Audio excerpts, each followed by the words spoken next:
अस्सलाम वालेकुम मेरे दोस्तों, सज्जनों और बेलियो। मैं हूं इजहार अहमद और वेलकम करता हूं आपको किचन गार्डनिंग चैनल पर।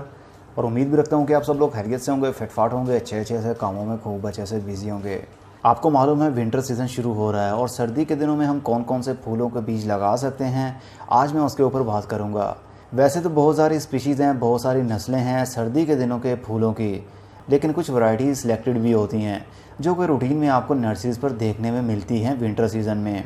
जो मैं दिखा रहा हूँ और बताऊँगा सिर्फ यही नहीं कि सिर्फ यही ग्रो होंगे, और भी बहुत सारे पौधों की सीडलिंग आप कर सकते हैं सर्दी के दिनों में, जो कि पक्के पौधे होते हैं, परमानेंट पौधे होते हैं जो पूरा साल ग्रोथ करते हैं। लेकिन सर्दी शुरू होने पर कुछ पौधों की ग्रोथ रुक जाती है और कुछ की चलती रहती है। तो चलिए फिर शुरू करते हैं। सर्दी के दिनों में ज़्यादातर फेमस पौधे कुछ यूँ हैं, जिनमें साल्विया, इसमें भी काफ़ी सारे कलर्स होते हैं, और एस्टर में काफ़ी सारे कलर्स भी पाए जाते हैं। स्वीट पी, ये सारे छोटे छोटे पौधे बनेंगे, ज़्यादा लेंथी और टॉल पौधे नहीं बनते। Dianthus, pansy.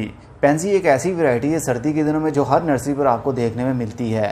एक पेंजी और पेटूनिया, ये दोनों वैरायटीज़ बहुत ही फेमस होती हैं सर्दी के दिनों के फूलों में। और मैरीगोल्ड भी, मैरीगोल्ड में भी काफ़ी सारे कलर्स आते हैं और काफ़ी सारी वैरायटीज़ आती हैं। जिस तरह के ये मैरीगोल्ड है और ये फ्रेंच मैरीगोल्ड है। और कैलेंडुला भी किसी से कम नहीं होता। कैलेंडुला में भी काफ़ी कलर्स आते हैं, इनकी ब्यूटी भी काफ़ी होती है, लेकिन जितने भी ये फूल दिखा रहा हूँ इनमें से किसी में भी खुशबू नहीं पाई जाती।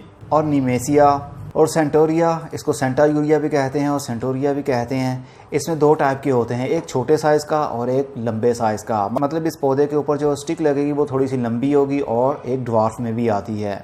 और फ्लॉक्स, इसके अंदर भी काफ़ी सारे कलर्स पाए जाते हैं, डिफरेंट शेप्स होती हैं फूलों की। निकोटियाना, मेसम्ब्रियंथिमम, इसके अंदर भी काफ़ी सारे रंग पाए जाते हैं। लिनेरिया टॉल, इसके अंदर भी दो टाइप के होते हैं, एक लंबे वाले पौधे और एक छोटे वाले। ये भी फ्लॉक्स है।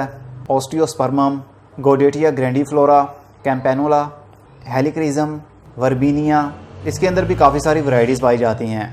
डिजिटैलीज, और ये फूल अब शुरू हो रहे हैं जो कि काफ़ी टॉल हो जाते हैं। एक स्टिक लगती है और उसके ऊपर फूल लगे होते हैं। अक्सर आपको देखने में मिले होंगे जब आपने किसी को गिफ्ट दिया होगा फूलों का। फूलों वाले गुलदस्ते के अंदर अक्सर स्टिक वाले फूल ही आपको देखने में मिलते हैं। तो डिजिटैलीज, एंटीरिनम, लुपिनस, स्टॉक, ये ड्वार्फ में हैं, इसमें टॉल में भी आते हैं। डेल्फिनियम। सर्दी के दिनों में ज़्यादातर आपको नर्सरी पर जो देखने में मिलेगी वो सिर्फ तीन ही वैरायटीज़ होती हैं, एक मैरीगोल्ड, पेंजी और एक पेटूनिया, जो कि अभी मेरे पास वो पेटूनिया के बीज नहीं हैं, ना ही उनका खाली पैकेट। ज़्यादातर हमें ये तीन चीज़ें ही देखने में मिलती हैं, लेकिन कोई नर्सरी वाले तो सभी वैरायटीज़ रखते हैं। सर्दी के दिनों की सीडलिंग करने का टाइम 15 सितंबर से 15 अक्टूबर के बीच में रहेगा। अगर इससे पहले आप एडवांस में चलते हैं तो सीड की जर्मिनेशन तो शुरू हो जाती है, लेकिन आफ्टर केयर हमसे नहीं हो पाती, क्योंकि बीज की जर्मिनेशन शुरू करवा लेना कोई काम नहीं है। आफ्टर केयर हम नहीं कर पाएंगे, क्योंकि जब तक ठंड वाले मौसम नहीं आएंगे पौधे की ग्रोथ अच्छी नहीं होगी।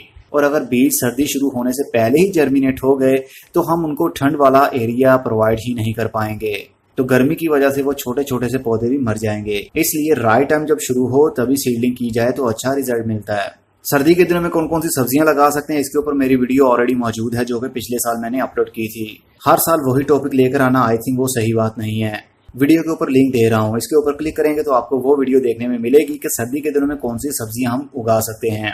अब मैं चलता हूँ, खुदा हाफिज, good bye, see you and tata, और अपना बहुत सा ख्याल रखिएगा।